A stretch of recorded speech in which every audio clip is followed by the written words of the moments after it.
Now, with controversy growing over plans for a pro-Palestine march in London on Remembrance Day next Saturday, a group of 15 KCs have written an open letter asking for the Met Police to use powers at their disposal to put controls on these protests. The lawyers have written the letter under the banner of the Campaign Against Anti-Semitism, and I'm delighted to say that one of those KCs who has signed the letter, Daniel Janner, joins us now.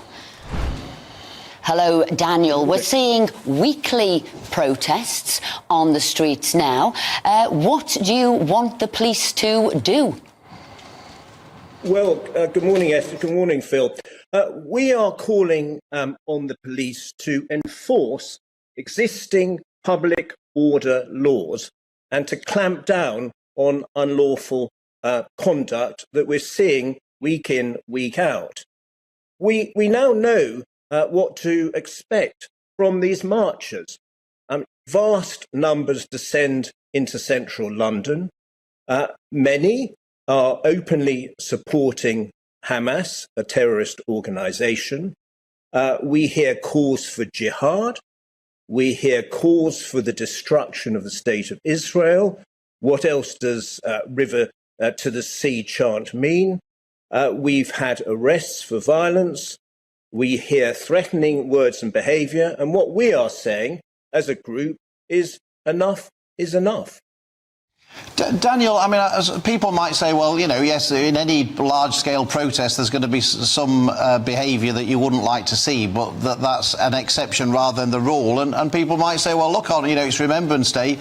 People fought in 2 world wars to protect our freedoms, and one of those freedoms is the right to protest, and therefore people should be free to protest if that's what they want to do.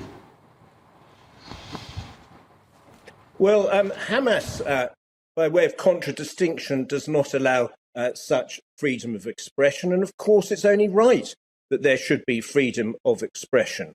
But there needs to be a balance. And this balance is tilting the wrong way now, because the Jewish community is living in increasing fear, as are others. So what we're saying is the police need to take a grip. They need to impose restrictions. They've got the powers to do so. They can impose restrictions limiting the numbers on these demonstrations. They can alter the route, particularly important, I would say, next weekend. And they can limit the duration of these marches.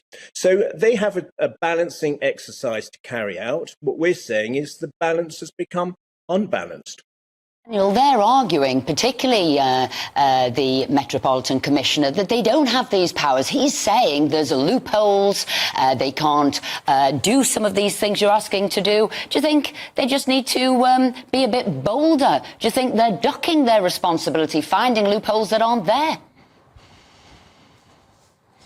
I couldn't have expressed it better than you there, Esther. I mean, they do have the powers. They have the powers to impose restrictions under sections 12 and 14 of the Public Order Act 1986.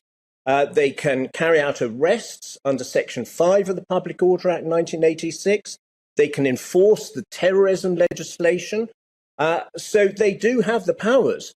What we're saying is there's been a marked lack of enforcement of these widespread powers which they have.